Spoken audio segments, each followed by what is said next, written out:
Hello students, welcome to this course of Security and Defense Studies. So in this course we are going to look at the state of security and defense around the world. So we are going to start with chapter 1, which is about national security. So these are the objectives for this chapter. We are going to look at what national security is. We are going to look at dimensions of national security. We look at the issues of national security. Then we look also at civil liberty and human rights. So let us look at national security and defense overview. So national security or national defense uh, is uh, is a security and defense of sovereign state, including its citizens, economy, and institutions, which is regarded as a duty of the government. So, national security and defense is the role of the government in power. Originally, security was seen as a protection against military attacks.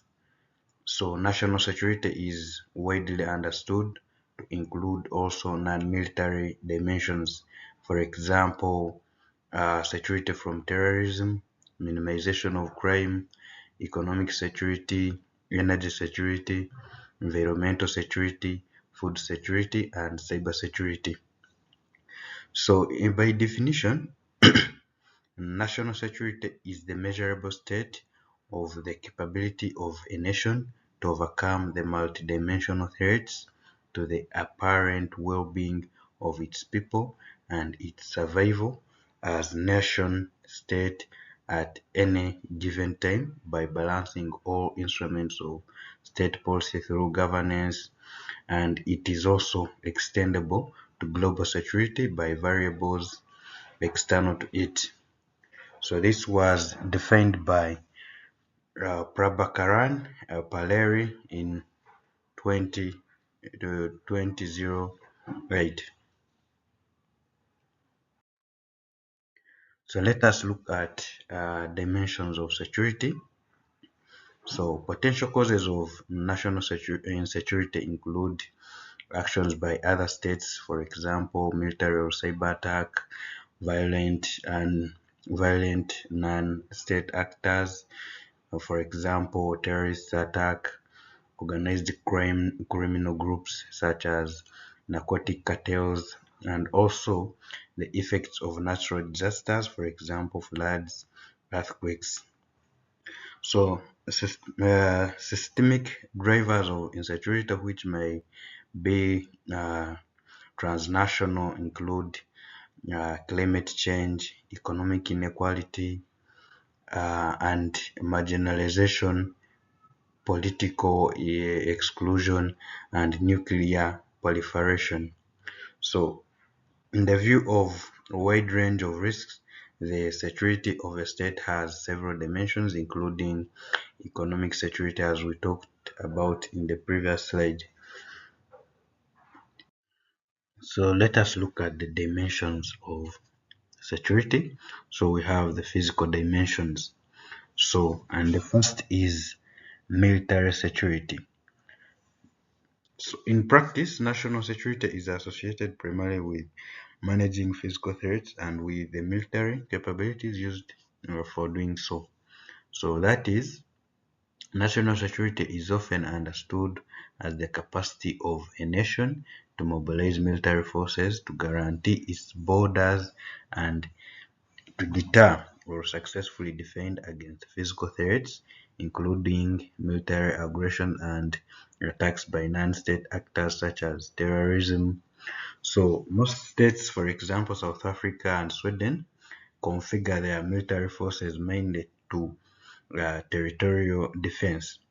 But for countries like France, Russia, UK, and US invest in higher cost expeditionary capabilities which allow the armed forces to protect and project power and sustain military operations abroad.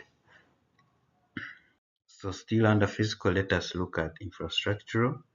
So infrastructure security is that security provided to protect infrastructure, especially critical infrastructures such as airports, highways, railway transport, uh, hospitals, bridges, transport hubs, network communications, media, electricity grid, dams, power plants, seaports, and others. So infrastructure security seeks to limit vulnerability of these structures and systems to sabotage, terrorism, and contamination. So we have another dimension which is virtual. So here we are going to look at the area of computer security.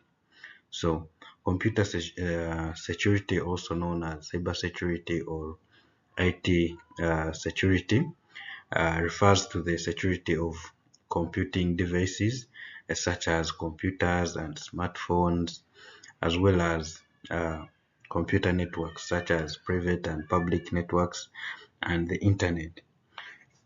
So it mainly concerns the protection of hardware, software, data, people, and also procedures by which these systems are being accessed. And this field of computer security is growing uh, due to the increasing reliance on computer systems in most societies. So let us look at another dimension, which is political. We are going to look at political security. So most scholars, especially Barry Buzan and others, have argued that national security depends on political security. Others, for example, Paul Rogers, have added that the equitability of international order is equally vital.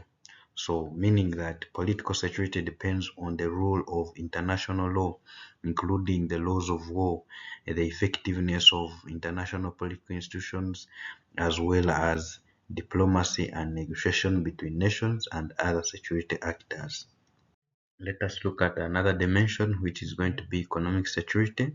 So, economic security in the context of international relations is the ability of a national state to maintain and develop the national economy without which other dimensions of national security cannot be managed. So, economic capability largely determines the defense capability of a nation, and thus, a sound economic security directly influences the national security of a nation. So that's why you see countries with sound economy have established tight security. For example, US, India, and China. But in these developing countries, they don't have much economic security. This is because maybe they have less secure economy, and maybe the higher rates of unemployment, and the little employments that are there, workers are being underpaid. So let us also look at environmental security. So environmental security, also known as ecological security, refers to the integrity of ecosystems and biosphere, particularly in relation to their capability to sustain a diversity of life forms, including human life. So the security of these ecosystems has attracted greater attention as the impact of ecological damage by humans has grown. So the degradation of ecosystems, including topsoil erosion, deforestation, biodiversity loss, and climate change, affect the economic security and can participate in mass migration, leading to increased pressure on resources elsewhere. So let us also look at energy security. So these are resources which include water, sources of energy, land, and minerals. So availability of adequate natural resources is important for a nation to develop its industry and economic power. So let us look at the issues that arise from national security. So the high cost of maintaining large military forces can place a burden on the economic security of a nation, and annual defense spending as percent of GDP varies significantly by country. So you find that the country spends a lot in a military, and this affects the economic growth of that country. So let us look at how national security and defense affect civil liberties and human rights.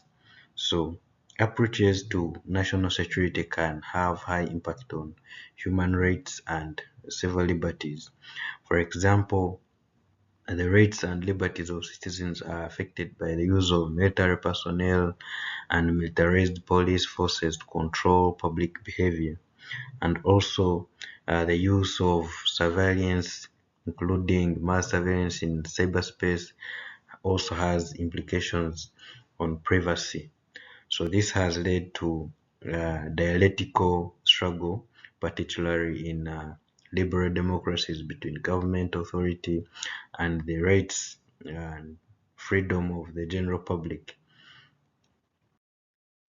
So these are further reading materials. In case you want to read more about this topic, you can visit those materials. That's all for now. Thank you.